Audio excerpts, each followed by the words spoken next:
नमस्कार दोस्तों। मेरा नाम रीमा है। मेरी शादी को अभी 5 महीने ही हुए थे। मेरे घर में सास ससुर जेठ जेठानी, उनके बच्चे और हम दोनों पति पत्नी रहा करते थे। एक दिन जब मैंने जेठ जी से कहा, अमित भैया मेरी कुछ दवाइयाँ ख़त्म हो गई हैं, आप ऑफिस से आते वक्त लेते आइएगा। रीमा की सास ने जैसे यह बात सुनी तो गुस्से में बोली, बहू अमित तेरा जेठ है, उस पर बार बार काम मत डाला कर, यह काम तो खुद भी कर सकती है। अमित को ऑफिस के लिए देर हो रही है, अब जाकर अपना काम कर।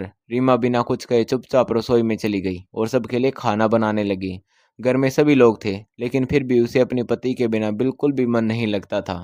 अभी शादी को सिर्फ 5 महीने हुए थे। उसकी शादी बहुत धूमधाम से हुई थी। शादी के बाद सुमित के बारे में उसके घर वालों को बताया गया था कि वह अपने बड़े भाई के ऑफिस में काम करता है। लेकिन शादी के बाद धीरे धीरे रीमा को पता चला कि सुमित कोई नौकरी नहीं करता और पूरे घर के छोटे बड़े काम उसी से करवाए जाते थे। सुबह से लेकर रात तक वह कभी दूध लाता, कभी राशन, कभी सब्जी, तो कभी भैया के बच्चों को स्कूल छोड़कर आता। माँ बाबूजी की दवाइयाँ भी वही लाता था, लेकिन उसकी मेहनत की कोई कदर नहीं करता था। ये सब देखकर रीमा को बहुत दुख होता था। वह चाहती थी कि उसका पति अपनी मेहनत से अपनी अलग पहचान बनाए। एक दिन उसने सुमित से कहा, आप इतने पढ़े लिखे हैं, फिर भी कोई नौकरी या काम क्यों नहीं करते? कब तक ऐसे ही घर के कामों में लगे रहेंगे? सुमित मुस्कुराकर बोला, मैं पूरे दिन खाली थोड़ी बैठा रहता हूँ, घर के कितने काम करता हूँ, सबकी जरूरतें पूरी करता हूँ। रीमा ने शांत स्वर में कहा, लेकिन इन सब के बदले आपको क्या मिलता है? क्या कभी किसी ने आपकी मेहनत की कीमत समझी है? सुमित कुछ देर चुप रहा, फिर बोला, कम से कम खाने को रोटी तो मिल रही है। रीमा ने कहा, सिर्फ रोटी मिल जाना ही जिंदगी नहीं होती, इंसान को आत्मसम्मान भी चाहिए और अपनी पहचान भी। मैं माँ बनने वाली हूँ और चाहती हूँ कि हमारा बच्चा ये देखकर बड़ा हो कि उसके पिता अपनी मेहनत से घर चलाते हैं। मैं नहीं चाहती कि उसे कभी यह महसूस हो कि उसके माता पिता दूसरों पर निर्भर हैं। आपकी जिम्मेदारी सिर्फ इस घर के काम करना नहीं है, बल्कि अपने परिवार का भविष्य भी बनाना है। रीमा की बातें सुनकर पहली बार सुमित गहरी सोच में पड़ गया। उसे एहसास हुआ कि शायद रीमा गलत नहीं कह रही। अगले ही दिन उसने अपने एक पुराने दोस्त को फ़ोन किया और नौकरी के बारे में बात की। शाम तक दोस्त का फ़ोन वापस आया और उसने बताया कि दूसरे शहर में एक अच्छी नौकरी मिल सकती है, अगर वह अगले दिन पहुंच जाए। जब सुमित ने घर वालों को यह बातें बताई तो उसकी माँ और भाभी दोनों नाराज हो गई। माँ बोली, यहाँ तुम्हें किस बात की कमी है? खाना मिल रहा है, रहने को घर मिला हुआ है, फिर बाहर जाने की क्या जरूरत है? रीमा ने धीरे से कहा, माँ जी, अब हमारी भी जिम्मेदारी बढ़ने वाली है और सुमित को अपने पैरों पर खड़ा होना बहुत ज़रूरी है। अगले दिन सुमित नौकरी के लिए दूसरे शहर जाने लगा तो उसकी नज़र बार बार रीमा पर जा रही थी। उसे पत्नी की चिंता सता रही थी। उसने कहा, मैं तो चला जाऊंगा, लेकिन यहाँ तुम्हारा ध्यान कौन रखेगा? रीमा मुस्कुराकर बोली, आप बिल्कुल चिंता मत कीजिए, मैं अपना ध्यान रख लूंगी। और घर में अमित भैया भी तो हैं, उन्होंने हमेशा बड़े भाई की तरह मेरा साथ दिया है। आप बस अपनी नौकरी पूरी मेहनत और ईमानदारी से करिए। मैं चाहती हूँ कि आप एक सफल इंसान बनकर लौटें। सुमित नौकरी के लिए चला गया, लेकिन उसके जाने के बाद घर का माहौल बदलने लगा। सास और जेठानी को लगने लगा कि रीमा की वजह से ही सुमित उनसे दूर चला गया है। दूसरी तरफ घर के कई काम जो पहले सुमित करता था, अब बाकी लोगों को करने पड़ रहे थे। इसलिए भी सबके व्यवहार में चिड़चिड़ापना आ गया। रीमा सब कुछ चुपचाप सहती रही, क्योंकि वह नहीं चाहती थी कि उसकी किसी बात की वजह से सुमित अपनी नई नौकरी छोड़कर वापस लौट आए। समय धीरे धीरे बीतता गया। रीमा की गर्भावस्था आगे बढ़ रही थी, लेकिन घर में उसकी जिम्मेदारियां कम होने के बजाय और बढ़ती जा रही थी। वह सुबह सबसे पहले उठती, पूरे परिवार के लिए नाश्ता बनाती, फिर घर की सफाई, कपड़े, बर्तन और बाकी सारे काम संभालती। कई बार उसकी तबीयत खराब हो जाती, लेकिन वह किसी से शिकायत नहीं करती थी, क्योंकि वह नहीं चाहती थी कि उसकी वजह से घर में कोई नया विवाद खड़ा हो। सुमित रोज फोन करता और उसका हाल पूछता तो रीमा हमेशा यही कहती कि यहाँ सब ठीक है, आप बस अपनी नौकरी पर ध्यान दीजिए, मैं यहाँ सब संभाल लूंगी।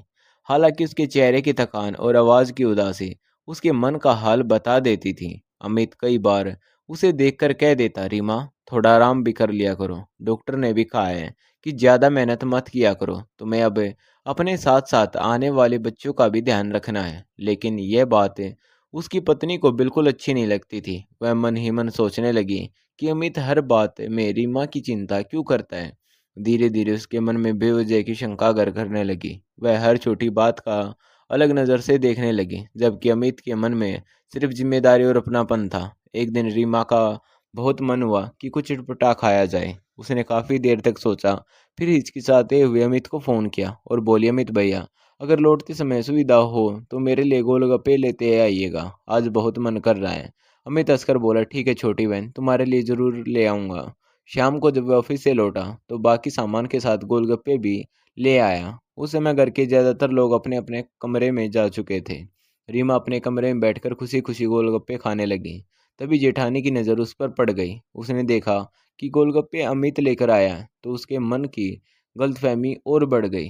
वह गुस्से में बोली, आखिर हर बात के लिए तुम्हें अमित से ही क्यों कहना पड़ता है? घर में और भी लोग हैं ना। उसकी बात सुनकर घर के बाकी लोग भी बाहर आ गए। रीमा घबरा गई, लेकिन उसने शांत स्वर में कहा, भाभी, मैंने सिर्फ अपनी इच्छा बताई थी, क्योंकि उस समय घर में किसी और से कहने का अवसर नहीं मिला। मुझे तो अमित भैया हमेशा बड़े भाई जैसे ही लगे हैं। मेरे अपने बड़े भाई नहीं हैं, इसलिए मैंने उनसे कह दिया। अगर मेरी वजह से आपको बुरा लगा हो तो मुझे माफ़ कर दीजिए। मेरा इरादा आपको दुख पहुंचाने का बिल्कुल नहीं था।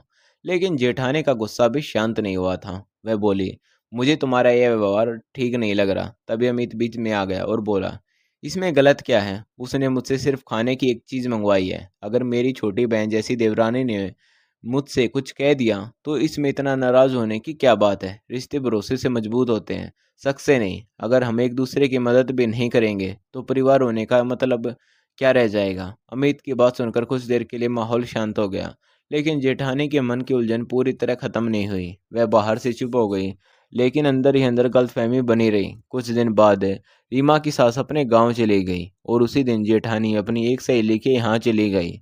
दोपहर के समय अचानक रीमा के पेट में तेज दर्द होने लगा। पहले तो उसने सोचा थोड़ी देर में ठीक हो जाएगा, लेकिन दर्द बढ़ता ही गया। उसने घर में इधर उधर देखा, पर वहाँ कोई नहीं था। घबराकर उसने अमित को फ़ोन किया। अमित उस समय ऑफिस में था, लेकिन जैसे ही उसे रीमा की हालत का पता चला, वह तुरंत घर पहुंचा और बिना समय गंवाए उसे अस्पताल लेकर गया। डॉक्टर ने जांच करने के बाद कहा कि घबराने की बात नहीं है। गर्भावस्था में कभी कभी ऐसा दर्द हो जाता है, लेकिन मरीज को ज़्यादा आराम और समय पर दवा की ज़रूरत है। डॉक्टर ने कुछ दवाइयाँ लिखी और सावधानी रखने की सलाह दी। अमित ने दवाइयाँ ली और रास्ते भर सीमा को ढांढस बताता रहा कि चिंता मत करो, सब ठीक है, थोड़ी देर आराम करोगी तो ठीक महसूस होगा। जैसे ही दोनों घर पहुंचे तब तक सास और जेठानी भी वापस आ चुकी थी। दोनों ने उन्हें साथ देखा तो बिना पूरी बात जाने नाराज हो गई। सास बोली, कम से कम हमें तो बता देती कहाँ गई थी। जेठानी ने भी नाराजगी जताई और बोली, हर काम के लिए अमित को ही क्यों बुलाती हो? लेकिन इस बार अमित चुप नहीं रहा। उसने दृढ़ आवाज में कहा, पहले पूरी बात सुन लीजिए, फिर कोई फैसला कीजिए। रीमा की तबीयत अचानक बिगड़ गई थी। घर में कोई नहीं था, इसलिए मैं इसे डॉक्टर के पास लेकर गया।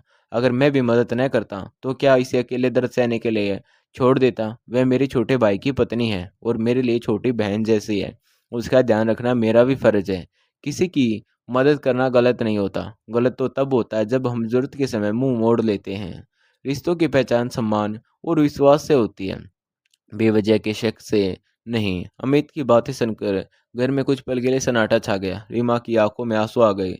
उसने हाथ जोड़कर कहा, भाभी, मैंने हमेशा आपको अपनी बड़ी बहन माना है और अमित भैया को बड़े भाई का सम्मान दिया है। अगर मेरी किसी बात से आपको दुख पहुंचा है तो मैं दिल से माफ़ी चाहती हूँ, लेकिन मेरा इरादा कभी गलत नहीं था। मैं सिर्फ इस घर को अपना परिवार मानकर सबसे अपनापन चाहती थी। रीमा की बातें सुनकर जेठानी की आंखें भर आई।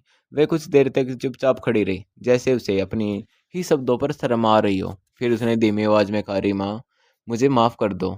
मैंने बिना पूरी सच्चाई जाने तुम्हारे बारे में गलत राय बना ली थी। आज तुम्हारी एक बात सुनकर मुझे अपने पुराने दिन याद आ गए, जब मैं पहली बार माँ बनने वाली थी। तब सुमित ने छोटे भाई की तरह मेरा हर कदम पर साथ दिया था। अमित अपने काम में बहुत व्यस्त रहते थे, इसलिए कई बार अस्पताल तक भी नहीं जा पाते थे। उस समय सुमित ही मुझे डॉक्टर के पास लेकर जाता था, मेरी दवाइयाँ लाता था, मेरा हाल पूछता था, और जब मेरा किसी चीज़ को खाने का मन करता तो बिना किसी झिझक के लिए मेरे लिए लेकर आता था। जब मैंने कभी उसके व्यवहार में कोई गलत बात नहीं देखी, क्योंकि मैं जानती थी कि वह मुझे अपनी बड़ी बहन मानता है। लेकिन आज जब वही अपनापन मैंने तुम्हारे और अमित के रिश्ते में देखा तो न जाने क्यों मेरा मन भटक गया और मैंने बिना सोचे समझे तुम्हें गलत ठहरा दिया। यह मेरी बहुत बड़ी गलती थी, मुझे सच में माफ़ कर दो। यह कहते कहते जेठानी की आंखों में से आंसू बहने लगे।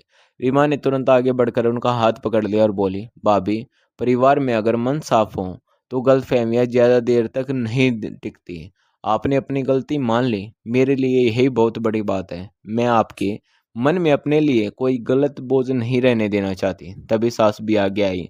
उनकी आवाज़ पहले जैसी कठोर नहीं थी। उन्होंने कहा, बहू, शायद हम भी समय के साथ बहुत बदल गए थे। हमने रिश्तों को समझने के बजाय लोगों की बातों और अपने मन के डर को ज़्यादा महत्व दिया। हमें लगा कहीं हमारा परिवार बिखर न जाए, लेकिन इसी डर में हमने तुम्हारे साथ अन्याय कर दिया। हमें माफ़ कर दो।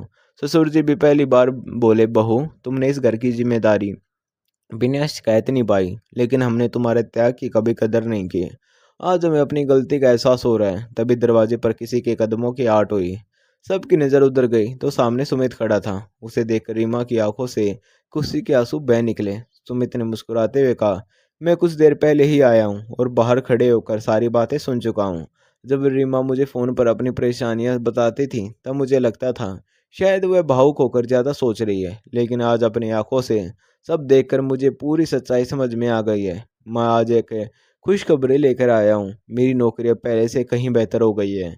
मेरी तनख्वाह भी बढ़ गई है। मेरे अधिकारी मेरे काम से बहुत खुश हैं। मैंने सोचा कि यह खुशी सबसे पहले अपने परिवार के साथ बांटूंगा, लेकिन यहाँ आकर जो देखा उसने मुझे अंदर तक सोचने पर मजबूर कर दिया। सुमित ने रीमा की तरफ देखा और कहा, अब मैं चाहता हूँ कि तुम मेरे साथ चलो। मैं अपनी मेहनत की कमाई से अपना छोटा सा घर बसाना चाहता हूँ, जहाँ तुम्हें किसी बात का डर या ताना न सुनना पड़े। यह सुनते सास की आंखों से आंसू निकल पड़े। उन्होंने कहा, बेटा, अगर तुम दोनों चले गए तो मैं अपनी गलती सुधारने का मौका भी नहीं मिलेगा। हम वादा करते हैं कि अब इस घर में रीमा को बेटी का सम्मान मिलेगा। जेठानी ने भी कहा, रीमा, आज से घर का कोई भी काम तुम अकेले नहीं करोगी। हम दोनों मिलकर सब संभालेंगे। तुम्हें अब सिर्फ अपना और अपने आने वाले बच्चे का ध्यान रखना है।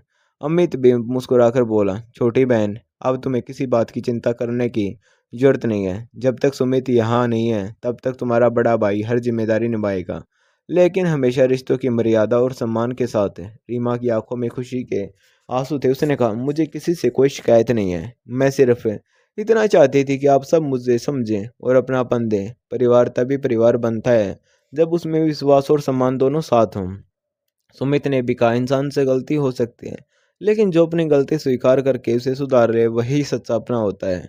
कुछ दिनों बाद रीमा ने एक स्वस्थ और प्यारे से बेटे को जन्म दिया। पूरे घर में खुशियों का माहौल लौट आया। सास ने पहली बार उसे बेटी कहकर गले लगाया।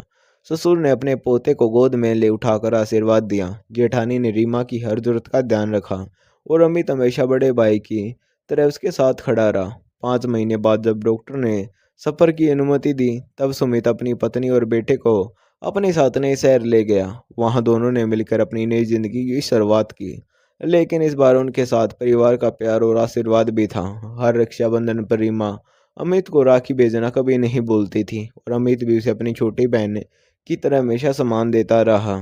समय के साथ परिवार के सभी रिश्ते पहले से ज्यादा मजबूत हो गए, क्योंकि अब उन्हें समझ आ गया था कि रिश्तों की मजबूती खून से नहीं बल्कि विश्वास, सम्मान और साफ नीयत से होती है। दोस्तों, किसी भी रिश्ते को शक की नज़र से देखने से पहले उस इंसान की नीयत और व्यवहार को जरूर समझिए, क्योंकि एक छोटी सी गलतफहमी कई रिश्तों को तोड़ सकती है, जबकि विश्वास उन्हें जीवन भर के लिए मजबूत बना देता है। अगर आपको यह कहानी पसंद आई हो तो इसे अपने दोस्तों और परिवार के साथ ज़रूर साझा करें और अपनी राय हमें कमेंट करके ज़रूर बताइएगा। और अगर आप हमारे चैनल पर पहली बार आए हैं तो हमारे चैनल को सब्सक्राइब करना मत भूलिएगा। तो मिलते हैं दोस्तों कल फिर एक नई कहानी के साथ। धन्यवाद।